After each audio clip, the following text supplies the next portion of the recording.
Hello दोस्तों, कैसे हैं आप सब। स्वागत है आप सभी का कॉमिक वर्ल्ड चैनल पर। तो चलिए दोस्तों, शुरू करते हैं मनोज कॉमिक्स में भूत प्रेत तंत्र मंत्र जादू टोना सीरीज की कॉमिक्स खून की बारिश का पहला भाग। खून की बारिश। कथानक अंसार अख्तर, चित्रांकन ARVB, रंग रचना वर्षा पवार और सुलेख प्रफुल्ल बनमाली।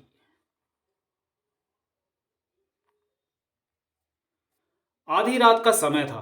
किशोर लाल क्लब से वापस घर लौट रहा था। अरे, ये सड़क के बीचों बीच कौन पड़ा है। उसके निकट कार रोककर, ओह, ये तो बेहोश है। आह, आह, ओह, इसे होश आ रहा है। क्या हुआ बाबा, यहाँ कैसे गिर पड़े। कुछ नहीं बेटा, जरा चक्कर आ गया था। तुम जरा मेरी मदद करो, नजदीक ही मेरा घर है, मुझे वहां पहुंचा दो। किशोरलाल भला व्यक्ति था। वह बूढ़े को उसके घर ले आया। उधर बिस्तर पर लिटा दो मुझे। बेटा, जरा उस संदूक में से मेरा कंबल निकाल दो। अच्छा बाबा। जैसे ही उसने ट्रंक खोलकर कंबल उठाया, ओह, यह अजीब सी गुड़िया कैसी है। यह लगभग 5 इंच की एक छोटी सी गुड़िया थी और आश्चर्य की बात यह थी कि वह गुड़िया हीरो की बनी हुई थी। उसके बनाने में 3 बड़े हीरे इस्तेमाल किए गए थे। उन हीरो को तराशकर आपस में इस तरह जोड़ा गया था कि गुड़िया की आकृति बन गई थी। इस गुड़िया को वहीं रख दो बेटा, ये मनहूस है। ये गुड़िया तुम्हारी है बाबा। हाँ, ये मेरी है। मगर ये तो बहुत कीमती है, तुम्हारे पास कहाँ से आई। तुमने ठीक कहा, यह बहुत कीमती है। इसकी कीमत लाखों में मिल सकती है। लेकिन जब से ये मेरे पास आई है, मैं बर्बाद हो गया हूँ। मेरा सब कुछ तबाह हो चुका है। मैं कुछ समझा नहीं बाबा, मुझे इस गुड़िया के विषय में कुछ बताओ। अगर तुम्हारी यही इच्छा है तो मैं तुम्हें अपनी और इस गुड़िया की कहानी सुनाता हूँ। मेरा नाम उत्तम सिंह है।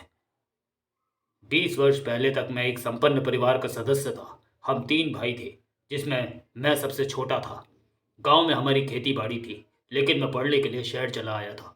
मुझे घूमने फिरने का बहुत शौक था। अतः एक बार मैंने अपने दोस्तों के साथ मिलकर तिब्बत की सैर का प्रोग्राम बनाया और हम तिब्बत के दुर्गम और रहस्यमय पहाड़ों में जा पहुंचे। कुछ मजदूर और एक गाइड जिसका नाम शिकाई था, हमारे साथ थे। शिकाई के नेतृत्व में हम एक पहाड़ की ओर जा रहे थे। चलते चलते हम एक मैदान में पहुंच गए। शिकाई, क्या ये दोनों रास्ते ऊपर जाने के लिए हैं। हाँ साहब, लेकिन ये पगडंडी वाला छोटा रास्ता कोई इस्तेमाल नहीं करता। क्यों, उस रास्ते पर क्या है। साहब, यहाँ के लामाओं का मानना है कि यह रास्ता बहुत मनहूस है। इस मार्ग पर एक पहाड़ी गुफा है जिसमें दुर्भाग्य के देवता की मूर्ति स्थापित है। सब बकवास बातें हैं, मैं ऐसी बातों पर विश्वास नहीं करता। हम इसी रास्ते से चलेंगे। नहीं साहब, हम इस मार्ग पर नहीं जा सकते। मैंने बहुत समझाने की कोशिश की, मगर शिकाई और दूसरे मजदूर उस रास्ते पर चलने के लिए राजी नहीं हुए। लेकिन मैं जिद्दी स्वभाव का था। मैंने उसी मार्ग पर जाकर देखने का निर्णय कर लिया और उसी मैदान में पड़ाव डाल दिया। रात को मैंने अपने दोनों मित्रों से भी साथ चलने की बात की। हम तीनों पैदल चलकर देख आते हैं कि ऊपर क्या है। नहीं भाई, मैं तो नहीं जाऊंगा। मुझे भी नहीं जाना। ठीक है, मैं अकेले ही जा रहा हूँ, सुबह तक लौट आऊंगा। मत जाओ उत्तम, रुक जाओ। मगर मैंने उनकी बात नहीं सुनी और उस मार्ग पर चल पड़ा। काफी चढ़ाई चढ़ने के बाद जब मैं एक मोड़ पर घूमा, ओह, ये क्या है। बड़ी अजीब गुफा है। अंदर रोशनी भी है, शायद इसके भीतर कोई रहता है। तभी हवा का एक झोंका आया और मेरे कानों से एक स्वर टकराया, वापस चले जाओ, यह जगह तुम्हारे लिए नहीं है। लेकिन मैंने इसे अपना वहम समझा और उस गुफा में प्रविष्ट हो गया। यह मशाले, अवश्य यहाँ कोई इंसान रहता है। गुफा एक गोल कमरे जैसी जगह पर जाकर समाप्त हो गई थी।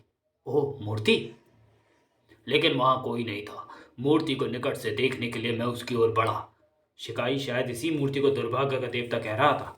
ओह, ये इसकी छाती में क्या चमक रहा है। हे भगवान, ये तो हीरो की गुड़िया है, तभी इस तरह चमक रही है। इतने बड़े हीरो तो लाखों के होंगे। मूर्ति की छाती से गुड़िया निकालने के लिए मैंने हाथ बढ़ा ही था कि ओह, सांप को देखकर मैंने पिस्तौल निकाली और ठाय। सांप को मारकर मैंने मूर्ति की छाती से गुड़िया बाहर निकाल ली। गुड़िया मेरे हाथ में आते ही सुरंग में इतनी तेज गड़गड़ाहट की आवाज गूंजी जैसे बहुत से पत्थर आपस में टकरा रहे हों। ओह, ये क्या हुआ। तभी अचानक वहां जल रही मशालें अपने आप बुझ गई। भक। उफ। मैं घबरा कर बाहर की ओर भागा। मैं जहां जहां से गुजरता जा रहा था, मेरे पीछे मशालें अपने आप जलती जा रही थी। और फिर मैं सुरक्षित गुफा से बाहर निकल आया। बहुत कीमती चीज हाथ लगी है। गुड़िया पाने की खुशी में मैं सुरंग में पेश आने वाली रहस्यमय घटनाओं को भूल गया और तुरंत ही अपने कैंप की ओर वापस चल पड़ा। मैं इस गुड़िया के बारे में किसी को नहीं बताऊंगा। इसे मैंने हासिल किया, इसलिए इस पर सिर्फ मेरा हक है। तभी रुक जाओ। ओह, लाओ, वह गुड़िया मुझे दे दो, तुम उसे यहाँ से नहीं ले जा सकते। तुम कौन हो? सवाल मत पूछो, वह गुड़िया मुझे दे दो, इसी में तुम्हारी भलाई है। मेरी भलाई तो वह गुड़िया यहाँ से ले जाने में है। उसे बेचकर मैं लाखों रुपए प्राप्त कर सकता हूँ। यह कहकर मेरा रास्ता छोड़ो। धाड़! उसे गिराकर मैं वहां से भाग खड़ा हुआ। रुक जाओ, मेरी बात सुनो। भिक्षु मुझे आवाज देता रह गया, लेकिन मैंने मुड़कर भी नहीं देखा और गिरता पड़ता अपने कैंप तक जा पहुंचा। मेरे दोस्त मेरी प्रतीक्षा में जाग रहे थे। उत्तम सिंह, तुम आ गए? हाँ, आ गया। क्या देखा ऊपर जाकर? मैंने उन्हें कुछ भी नहीं बताया और थकान का बहाना बनाकर अपने टेंट में जाकर लेट गया। सुबह होते ही मैं सबसे वापस चलने को कहूंगा, क्योंकि इस कीमती गुड़िया को साथ लेकर इन पहाड़ों में भटकना उचित नहीं होगा। कुछ देर बाद कोई आहट सुनकर मेरी आंख खुली। ओह, तुम? हाँ, मैं तुम्हें यह बताने आया हूं कि सिंगाल ने कड़ी तपस्या की थी, तब उसकी प्रेमिका मोरना उसे मिली थी। तुम मोरना को सिंघाल से जुदा नहीं कर सकते। तुम किस मोरना की बात कर रहे हो? उसी कि जिसे तुम सिंघाल की प्रतिमा की छाती से निकाल कर लाए हो। सिंघाल की कहानी बहुत लंबी है, मैं तुम्हें संक्षेप में बता रहा हूँ। उसने पूरे जीवन मोरना मोरना को चाहा, लेकिन हीरे जैसी मोरना कुरूप सिंघाल की ओर आकर्षित नहीं हुई। तब सिंघाल से प्रार्थना की कि मोरना उसे मिल जाए, चाहे उसका जीवन छीन लिया जाए। फिर मोरना उसे मिल गई, लेकिन वह स्वयं पत्थर बन गया। तब मोरना भी गुड़िया बनकर उसकी छाती में समा गई। तुमने मोरना को सिंघाल की छाती से निकालकर घोर पाप किया है, उसे वापिस कर दो। बंद करो ये बकवास, मेरे पास कोई मोरना वोरना नहीं है। निकल जाओ यहाँ से, वरना गोली मार दूंगा। ठीक है, मैं चला जाता हूँ, मगर इतना सुन लो, सिंघाल दुर्भाग्य का देवता है। तुमने उसका दिल चुराया है, वह तुम्हें चैन से नहीं रहने देगा। तुम्हारी बेहतरी इसी में है कि तुम उसे वापस कर दो। निकल जाओ यहाँ से, मुझे तुम्हारी बकवास नहीं सुननी। जाता हूँ, मगर अब तुम सिंघाल के कहर से नहीं बच सकोगे। फिर मैं अपने साथियों के साथ वापस आ गया। वापस आकर मैं सीधा अपने भाइयों से मिलने गांव पहुंचा। तिब्बत से हमारे लिए क्या लाए चाचा? हीरों की गुड़िया लाया हूं। क्यों बच्चों से मजाक कर रहे हो देवर जी? मेरी अच्छी भाभीियों, मेरे पास सचमुच हीरो की एक गुड़िया है। भला हीरे की गुड़िया भी कहीं होती है? मैंने उन्हें गुड़िया दिखाई। अरे हाँ, ये तो सचमुच हीरो की है। तो मैं कोई झूठ थोड़ी ही बोल रहा था भैया। लेकिन ये तो मैं कहाँ से मिल गई? बस मिल गई, कभी फुर्सत में इसके मिलने की कहानी सुनाऊंगा। लाओ, अब इसे मुझे दे दो। और उस रात जब मैं अपने कमरे में सोया हुआ था, धाड़ धाड़, उत्तम दरवाजा खोलो। ये तो अमर भैया की आवाज है। क्या बात है भैया? उत्तम, तू जो वो गुड़िया लेकर आया मनहूस है, उसे यहां से निकाल दे। ये क्या कह रहे हो भैया? तुमसे किसने कहा कि गुड़िया मनहूस है? उत्तम, मैंने अभी एक बहुत डरावना सपना देखा है। सपने में एक बहुत भयानक शक्ल के आदमी ने मुझसे कहा, उस गुड़िया को घर से निकाल दो, उस गुड़िया के कारण तुम्हारे परिवार पर मुसीबत आने वाली है। तुम भी अजीब हो अमर भैया, सपना देखकर डर गए। जाओ, जाकर सो जाओ, कुछ नहीं होगा। उत्तम सुनो तो। लेकिन मैंने दरवाजा बंद कर लिया था। अगले दिन जब अमर भैया खेत पर गए, अरे ये हमारे खेत में किसका बैल घुसा हुआ है? हे हिश हिश, भाग भाग। मगर बैल ने भागने के बजाय पलट कर हमला कर दिया। ओह, ये तो बिगड़ गया है। घबराहट में अमर भैया को ठोकर लगी, और खचाक। अमर भैया की लाश जब घर लाई गई तो कोहराम मच गया। स्वामी! अपने भाई की इस दर्दनाक मौत को मैंने मात्र दुर्घटना ही समझा था। इसके एक सप्ताह बाद, गोपाल, मैं ये किश्ती पानी में छोड़कर आता हूं। किश्ती छोड़ते हुए अचानक शंकर का पांव फिसला। घबरा मत शंकर, मैं आ रहा हूं। छपाक! गोपाल थोड़ा बहुत तैरना जानता था, मगर शंकर ने उसे कुछ इस तरह पकड़ लिया था कि वह भी गोते खाने लगा था, और वह दोनों डूब गए। अपने मासूम भतीजों की अर्थियों को कंधा देते हुए मुझे उस गुड़िया की मनुष्यत का विचार नहीं आया था। इसके कुछ ही दिन बाद रतन भैया मेरी दोनों भाभीियों के साथ ट्रैक्टर पर अपनी ससुराल जा रहे थे। एक मोड़ पर, ओह, लेकिन वह स्टीयरिंग पर नियंत्रण खो बैठे। आई! भाग! आई! आई! तीनों में से एक भी जीवित नहीं बचा था। इस घटना के बाद मैं बिल्कुल टूट चुका था। एक सुबह गांव का जमींदार मेरे पास आया और उसने मुझे कुछ कागजात दिखाए। तुम्हारे भाइयों ने अपनी जमीन और यह मकान मेरे पास गिरवी रखकर एक बड़ी रकम उठाई थी।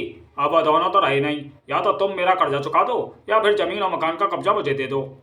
कर्ज चुकाने के लिए मेरे पास रकम तो थी ही नहीं, और अब गाँव में मेरा कोई रह भी नहीं गया था। इसलिए मैंने जमीन और मकान जमींदार के हवाले करने का फैसला कर लिया। लेकिन उसी रात जब मैं सो रहा था, थाड़ थाड़ थाड़, ओह, कोई खिड़की पर है। मैंने उठकर खिड़की खोली। अरे यहाँ तो कोई भी नहीं है। तभी हा, कैसे हो उत्तम सिंह? तुम? हाँ, मैं तुम्हारी बर्बादी का तमाशा देखने आया हूँ। याद है मैंने कहा था मोरना जिसके पास रहेगी वो बर्बाद हो जाएगा। मोरना? हाँ उत्तम सिंह, जब तक वह तुम्हारे पास रहेगी तुम्हारी मुसीबतें खत्म नहीं होंगी। उसे वापस पहुंचा दो, इसी में तुम्हारी भलाई है। यह कह भिक्षु अचानक गायब हो गया था। ओह, चला गया। तब पहली बार मुझे महसूस हुआ कि वह गुड़िया वाकई में मनहूस थी। यह सब कुछ इसी गुड़िया के कारण हुआ है। अब मैं इसे अपने पास नहीं रखूंगा, कल ही शहर जाकर इसे किसी के हाथ भेज दूंगा। अगले दिन मकान और जमीन जमींदार को सौंपकर मैं शहर चला आया और सीधा एक जौहरी की दुकान पर पहुंचा। आया तुम्हारे पास कहाँ से आई? कहीं से भी आई हो, तुम्हें इसे खरीद रहे हो या नहीं? माँ चोरी का माल नहीं खरीदता, भाग जाओ यहाँ से। यह चोरी की नहीं है भाई, मेरी अपनी है। मैं आजकल मुसीबत में हूँ इसलिए इसे बेचना चाहता हूँ। और उस जौहरी ने मेरी मजबूरी का पूरा पूरा लाभ उठाया। अच्छा ठीक है, मैं इसे खरीद लेता हूँ, लेकिन 50,000 रुपये से ज़्यादा नहीं दूंगा। 50,000? उस हालत में मेरे लिए 50,000 भी बहुत थे और उस मनहूस गुड़िया से पीछा भी छूट रहा था, इसलिए मैं राजी हो गया। उसी रात जब वह जौहरी दुकान से अपने घर लौट रहा था। आज बहुत बढ़िया चीज हाथ लगी है, असली हीरो की वह गुड़िया लाखों रुपए की बिकेगी। कल से ही उसके लिए ग्राहक की तलाश करता हूँ। तभी ओ ये कौन है? तू अपनी मौत खरीद कर ले जा रहा है मूर्ख। वह गुड़िया तेरी बर्बादी का कारण बन जाएगी। चाहो उसे उत्तम सिंह को वापस कर दे। क्या बक रहे हो, कौन हो तुम? मैं सिंगाल का सेवक हूँ, उसकी प्रेमिका मोरना इस वक्त तेरे पास है, इसलिए तुझे चेताने आया हूँ कि तू नष्ट हो जाएगा। अगर बर्बादी से बचना चाहता है तो हीरे की वह गुड़िया उत्तम सिंह को लौटा दे। मगर जौहरी ने भिक्षु की बात पर ध्यान नहीं दिया और गाड़ी आगे बढ़ा दी। पागल है साला, मगर इसे कैसे पता चला कि मैंने गुड़िया खरीदी है? मेरी बात मान ले मूर्ख। और उसी रात जब जौहरी अपनी स्टडी में बैठा कुछ हिसाब किताब कर रहा था। ओ ओ ये कौन कहां से आया? तभी आई सरला। वह बेडरूम में पहुंचा। स्वामी मुझे बचाओ। हे भगवान, ये क्या हुआ सरला? मुझे बचा लो स्वामी, पता नहीं ये खून क्यों निकल रहा है। तभी कमरे में एक स्वर गूंजा। यह खून नहीं, सिंघाल के आंसू हैं। वह मोरना की जुदाई से दुखी होकर खून के आंसू रो रहा है। ओह, ये कौन बोल रहा है स्वामी? अब भी समय है, मेरी बात मान लो जौहरी। गुड़िया उत्तम सिंह को वापस कराओ। ओह, तुम तो वही हो। भिक्षु के प्रकट होते ही सरला के हाथों से बहने वाला खून थम गया था। स्वामी मैं ठीक हो गई। सिंघाल ने तुम्हें एक अवसर दिया है जौहरी। सुबह तक तुमने गुड़िया उत्तम सिंह को वापस न की तो वह खून फिर से बहने लगेगा और फिर मौत, सिर्फ मौत। नहीं नहीं, मैं वह गुड़िया वापस कर दूंगा। तो जाओ अभी जाकर उस गुड़िया को वापस कराओ। उत्तम सिंह का पता मैं तुम्हें बताता हूँ। मैं एक होटल में ठहरा हुआ था। आधी रात के समय जौहरी वहां पहुंचा और गुड़िया मेरे पेट पर फेंक दी। संभालो इस खूनी गुड़िया को और मेरी रकम वापस करो। उसने मुझे अपनी साथ घटी सभी घटनाएं भी सुनाई थी। बस तभी से वह यह मनूस गुड़िया मेरे पास है। मेरी समझ में नहीं आता कि इसका क्या करूं। इससे पीछा छुड़ाने के लिए मैंने कई बार इसे गटर में फेंका, समुद्र में डाला, लेकिन हर रात ये अपने आप मेरे पास पहुंच जाती है और अंधेड़ उम्र में ही मैं बूढ़ा हो गया हूँ। किशोर लाल को इस कहानी पर विश्वास नहीं आया था। उत्तम सिंह को दीवाना समझते हुए उसने उस कीमती गुड़िया को हासिल करने का मन बना लिया। सुनो बाबा, अगर तुम इस गुड़िया से इतने ही परेशान हो तो इसे मुझे दे दो। मेरी कहानी सुनने के बाद भी तुम इस मनुष्य गुड़िया को ले जाना चाहते हो? हाँ बाबा, और मैं तुम्हें इसकी कीमत भी दूंगा। मेरे पास इस वक्त जितनी भी रकम है सब तुम ले लो। ठीक है।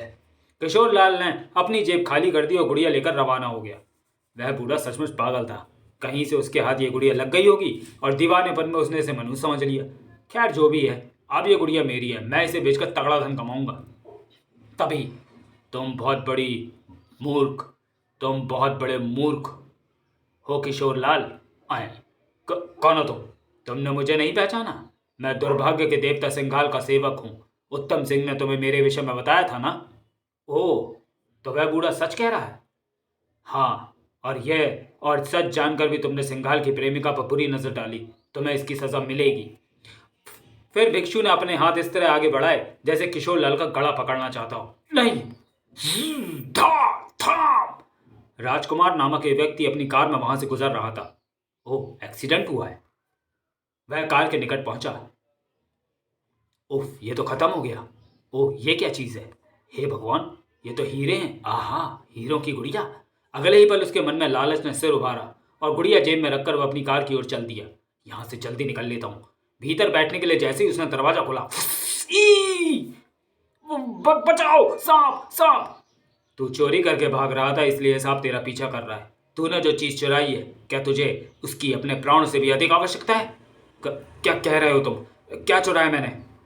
इसे बता दो नागराज।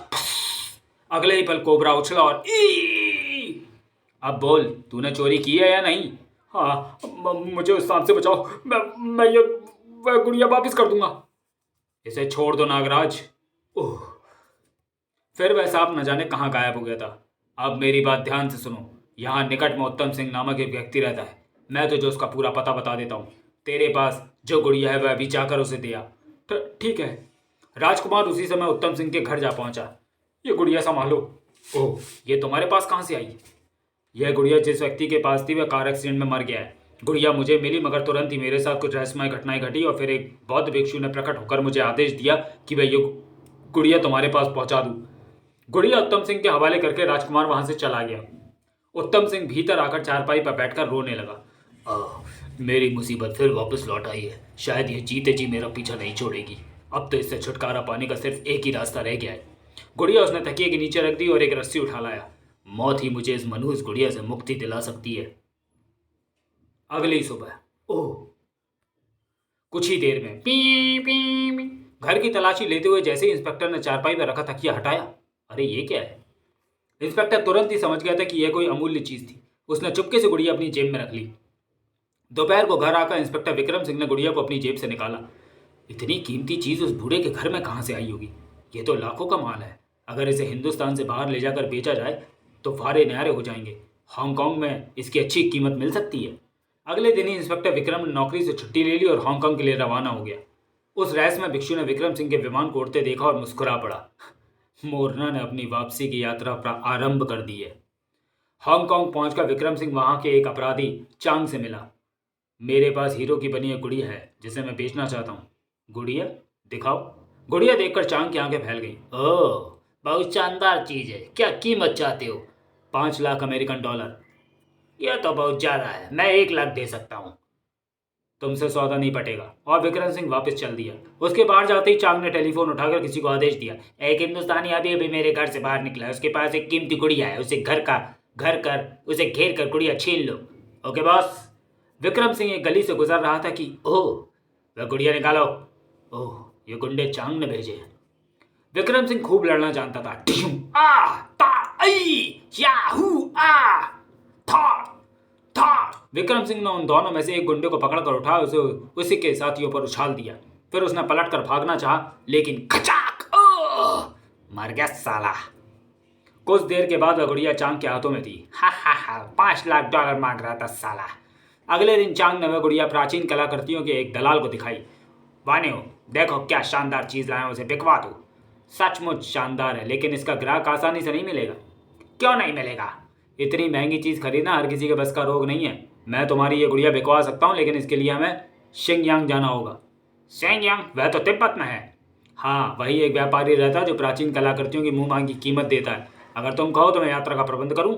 अच्छी कीमत पाने के लालच में चांग शिंगयांग जाने के लिए राजी हो गया। हेलीकॉप्टर द्वारा वह शिंगयांग के लिए रवाना हुए। हेलीकॉप्टर का किराया मैं तुम्हारे कमीशन में से काट लूंगा वानियो। ठीक है। लंबी यात्रा के बाद हेलीकॉप्टर तिब्बत के पहाड़ों के ऊपर पहुंचा।